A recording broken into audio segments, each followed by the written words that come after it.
नमस्कार दोस्तों, story book 12 में आप सभी का स्वागत है। सुनते हैं दिल को छू लेने वाली एक कहानी। एक बार मैं अपने दोस्तों के साथ जयपुर का हवा महल देखने गया।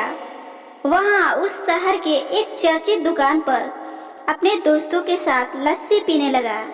हम लोग लस्सी पी रहे थे और आपस में हंसी मजाक कर रहे थे कि लगभग 70 साल की एक बुजुर्ग महिला पैसे मांगते हुए मेरे सामने अपने हाथ फैलाकर खड़ी हो गई।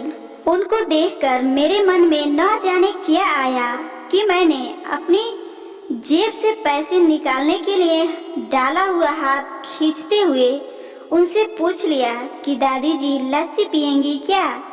मेरे इस बात पर वह बूढ़ी दादी तो कम अचंभित हुई, पर जो मेरे मित्र थे वे अधिक अचंभित हुए।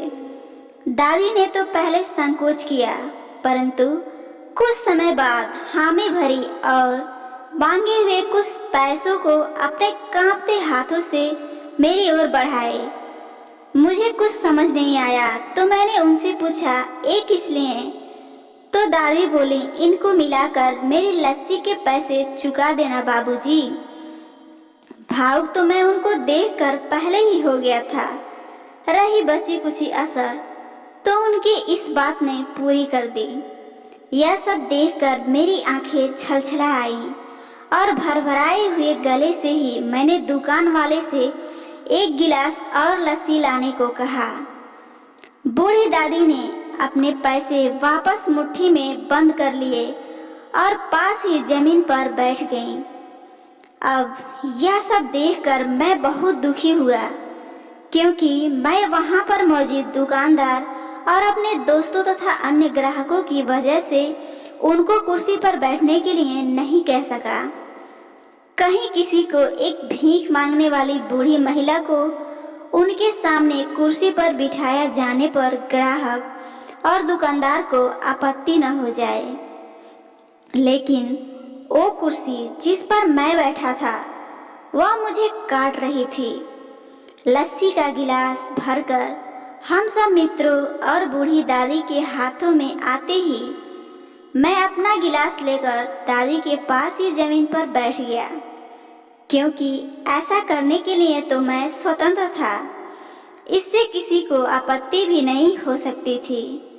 हाँ, मेरे दोस्तों ने एक पल के लिए मुझे घूरकर जरूर देखा, लेकिन वो कुछ कहते उससे पहले ही दुकानदार ने आगे बढ़कर उस दादी को उठाकर कुर्सी पर बैठा दिया और मेरी ओर मुस्कुराते हुए हाथ जोड़कर कहा, ऊपर बैठ जाइए साहब। मेरे यहाँ तो ग्राहक बहुत आते हैं, किंतु इंसान कभी कभार ही आता है। अब सबके हाथों में जूस के गिलास और होठों पर सहज मुस्कुराहट थी। बस एक वो दादी ही थी जिनकी आंखों में तृप्ति के आंसू और दिल में सैकड़ों दुआएं थी।